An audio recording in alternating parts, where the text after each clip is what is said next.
کبھی کبھی ہمارا صبر، ہمارا انتظار ہمیں بہت وسوسوں میں ڈال دیتا ہے۔ ہمیں لگتا ہے کہ ہمارے ارد گرد رہنے والوں کو ان کے حصے کی خوشیاں مل رہی ہیں اور ہم بس صرف تماشائی بن کر اپنی بے بسی کا تماشا دیکھ رہے ہیں۔ شاید ہمارے نصیب میں کوئی خوشی ہی نہیں، لیکن یہ محض ہماری مختصر سی سوچ ہی ہو سکتی ہے، کیونکہ میرے اللہ کی رحمت کا تو کوئی حساب ہی نہیں۔ ہمارا اللہ بہتر جانتا ہے کہ ہمیں کون سی خوشی کب دینی ہے اور کتنے صبر کے بعد دینی ہے۔ ہم اکثر اپنے اللہ سے پھول مانگ رہے ہوتے ہیں اور وہ ہمیں نہیں دیتا، کیونکہ وہ جانتا ہے یہ پھول ہمارے لیے بہت نقصان دہ ہے، اور پھر وقت آنے پر وہ ہمیں پھولوں کا گلدستہ عطا کر دیتا ہے۔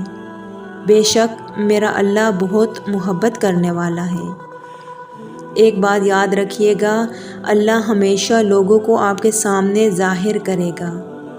اس سے کوئی فرق نہیں پڑتا کہ وہ خود کو کتنی اچھی طرح سے چھپاتے ہیں، اس سے کوئی فرق نہیں پڑتا کہ وہ کتنی کوشش کرتے ہیں اور اپنی اصلی توجہ پر پردہ ڈالتے ہیں۔ اللہ سب جاننے والا ہے، وہ ہمیشہ آپ کے سامنے ان کے ارادوں کو ظاہر کرے گا۔ جب آپ کسی مشکل وقت، مشکل صورتحال سے گزر رہے ہوں تو اللہ آپ کو ہمیشہ لوگوں کے اصلی چہرے دکھائے گا۔ یقین کریں، اللہ آپ کی آنکھوں کے سامنے جو کچھ ظاہر کرے گا اس پر آپ حیران رہ جائیں گے۔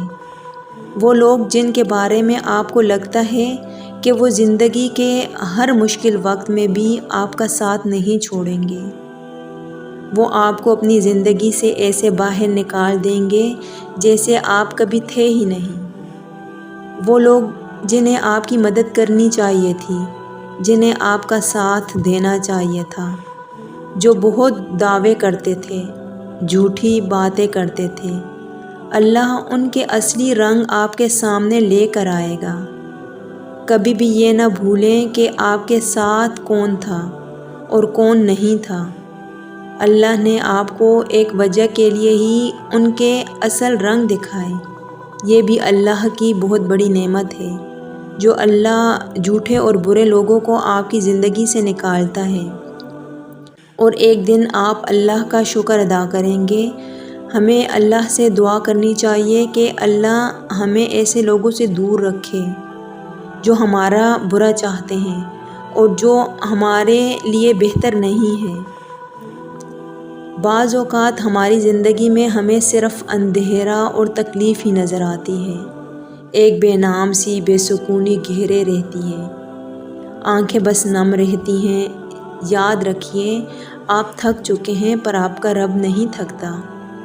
آپ کچھ نہیں کر سکتے پر آپ کا رب سب کر سکتا ہے۔ یہ جو اندھیرا ہے نا، وہ رب اس کو روشنی بنانے پر قادر ہے۔ ہر تکلیف رحمت کا مرہم لے کر آتی ہے، ہر اندھیرا روشنی لے کر آتا ہے، ہر مشکل آسانی لے کر آتی ہے۔ زندگی جامد نہیں رہتی، آج کچھ نہیں ہے کل سب ہوگا، صرف اللہ پر یقین رکھیں۔ نماز، قرآن، سیرت وہ ہیں جن کو تھام کر آپ اپنی گھٹن زدہ زندگی میں تازہ ہوا پیدا کر سکتے ہیں، اذیت کو راحت میں بدل سکتے ہیں، تکلیف کو آسانی میں بدل سکتے ہیں، اکتاہٹ کو سکون میں بدل سکتے ہیں، غم کو خوشی میں بدل سکتے ہیں۔ بس یہ بات مضبوطی سے پکڑ لیں کہ میرا اللہ ہر چیز پر قادر ہے۔ پر امید رہیں، اللہ سے امید لگائے رکھیں۔